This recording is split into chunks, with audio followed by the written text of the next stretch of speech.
Hi, year two. So today in English, we're carrying on looking at the Great Fire of London. So what we're going to do today is we're going to have a look at a text and some questions, and you're going to be using the text to answer the questions. There is a sheet as well with the answers mixed up on there. If you're struggling, you might need some help. So before we read the text, I've just got a little video to show you all about the Great Fire of London. So let's have a look. It's 2 minutes 45 seconds, and it's just going through the events that happened on that day.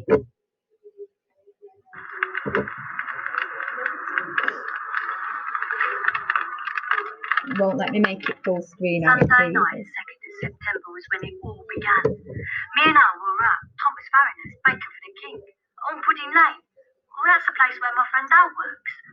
Thomas had checked his ovens late that night and everything was fine, so he went up to bed. I curled up next to the oven, fell asleep.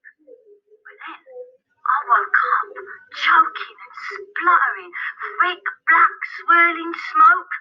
I managed to make my escape just. Before I knew it, the wind had blown so strong it had burned the baker's house down to the ground. Then the flames were licking and spreading onto each building in the street. Whoosh! There was nothing I could do. The whole street was a ball of fire. Oh, I'd better run. Jane called us up about 3 in the morning to tell us of a great fire they saw in the city. I thought it far enough off, and so went to bed again and to sleep. I ran along the roofs to this big house where the Lord Mayor lives. Thomas Bloodworth is his name. He was looking out across at the fire from his big bedroom window.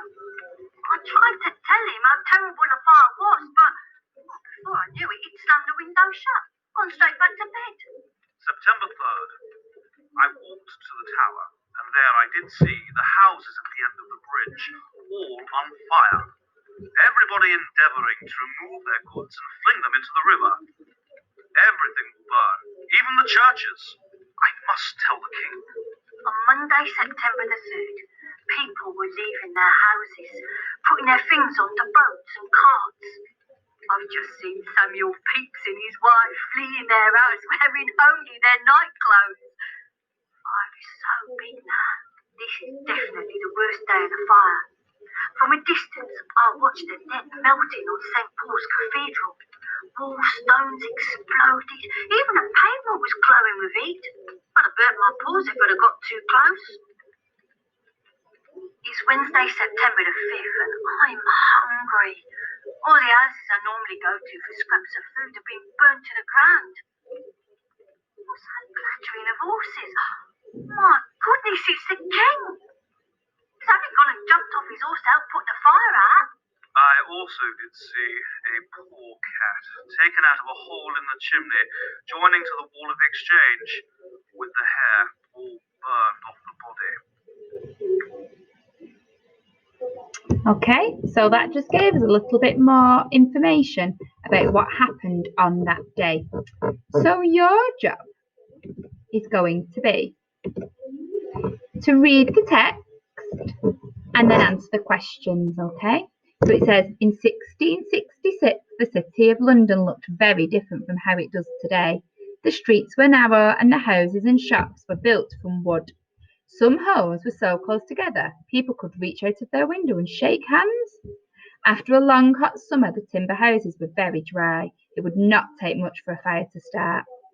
Thomas Farriner was a baker who lived and worked in Pudding Lane. All day Saturday he worked hard to make biscuits for the navy. That night he was so tired he forgot to sweep out his oven. And so it was that in the early hours of Sunday morning, September 2nd, the Great Fire of London came alive and began to eat everything in its path. Like I'd have described the fire as eating. By 3 o'clock in the morning, all of Pudding Lane was ablaze, and the flames of the hungry fire could be seen far away. The following day, the flames of the greedy fire were so high that night looked like day. By Tuesday, they were so hot and angry that nobody could go near enough to throw water on them. So how would the people of London kill this dangerous beast? I like how they're calling the fire a beast now. On Wednesday, the wind that was helping to feed the fire dropped. Gunpowder was used to blow up houses and shops to stop the fire from spreading. With no wood for food, the fire would soon die down, and by Thursday many people were fighting the flames with water. By Friday the fire was getting smaller and smaller.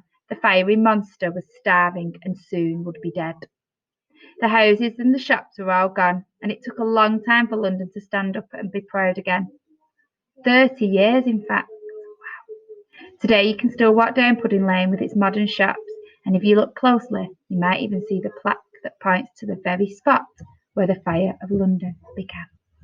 Okay, really interesting fact. So now you've had a little look at that, you've got some questions. There's 15. You need to try and answer them on the sheet of paper that's got the fire border on. And if you're stuck, there are some answers in the wrong order that you could use to help you. Okay, enjoy.